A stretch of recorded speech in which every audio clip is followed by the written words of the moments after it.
आता वारी 10 तारखेला पुण्यात पोहोचते आळंदी आणि देहूवरनं, तर ती वारी तर आपण तिथे आणू, पण वारकऱ्यांनी आता तिथे न जाता पुण्यामध्येच आलं पाहिजे।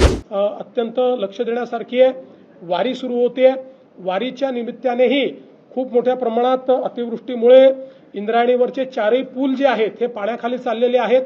त्यामुळे वारकऱ्यांना ही विनंती आहे, आता वारी 10 तारखेला पुण्यात पोहोचते आळंदी आणि देहूवरनं, तर ती वारी तर आपण तिथे आणू, पण वारकऱ्यांनी आता तिथे न जाता पुण्यामध्येच आलं पाहिजे, कारण तिथे जाणं हे धोक्याचं आहे। त्यामुळे सगळ्या वारकऱ्यांना ही विनंती आहे की मोठ्या प्रमाणात देहू आणि आळंदीला जमा न होता त्यांनी जर पुण्यामध्ये ते आले तर अधिक सोयीचं होईल, किंवा त्यातनं कुठलंही डिझास्टर होणार नाही। बाकी वारी करता ज्या काही व्यवस्था करायच्या आहेत त्या मोठ्या प्रमाणात केल्या आहेत। आता पावसाची परिस्थिती पाहून जास्तीत जास्त जर्मन हँगर्सच्या माध्यमातून वारकऱ्यांची व्यवस्था झाली पाहिजे आणि कुठेही त्रास होऊ नये या दृष्टीने देखील जी काही व्यवस्था करायची ती राज्य शासनाने केलेली आहे।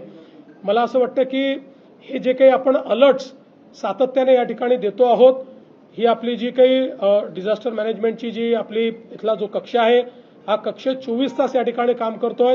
आपले ज्या सचिव आहेत, सचिव महोदया असतील, सगळी इथली टीम असेल, हे सातत्याने सगळ्या जिल्ह्यांची, सगळ्या विभागांची आणि अगदी गाव पातळीपर्यंतचे अलर्ट्स आपल्याकडे आहेत, ते गाव पातळीपर्यंत पोहोचवण्याचं काम हे या कक्षातनं होतंय। सोबत बीएमसीचा कक्ष देखील त्याच पद्धतीनं काम करतो आहे।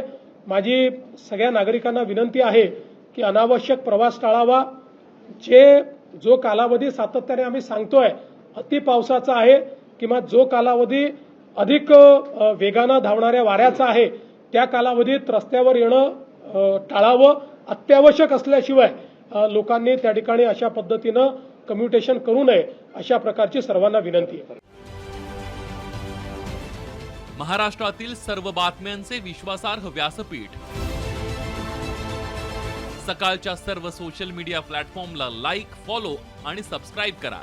तसंच सर्व नोटिफिकेशनसाठी बेल आयकॉन प्रेस करायला विसरू नका।